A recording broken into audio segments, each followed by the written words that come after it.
మీరు ఎప్పుడైనా ఆలోచించారా? మరణం తర్వాత ఆత్మ ఏమి తింటుంది అని? స్నేహితులారా, గరుడ పురాణం అనుసారం ఆత్మకి శరీరం ఉండదు, కానీ దానికి ఆకలి వేస్తుంది, దాహం వేస్తుంది. కానీ అది మనలాగా భోజనం తినలేదు. దానికోసం ప్రత్యేకంగా ఆత్మ కోసం భోజనం, పిండి దానం, శ్రాద్ధం చేస్తాం కదా, అవి ఉంటాయి.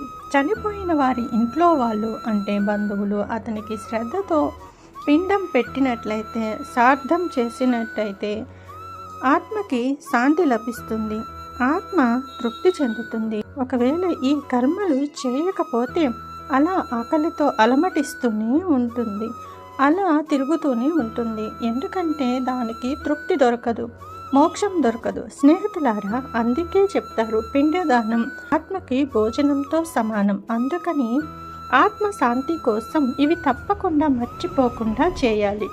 భగవంతుడు హరి విష్ణు కోసం లైక్, షేర్ తప్పకుండా చేసుకోండి. జై శ్రీకృష్ణ.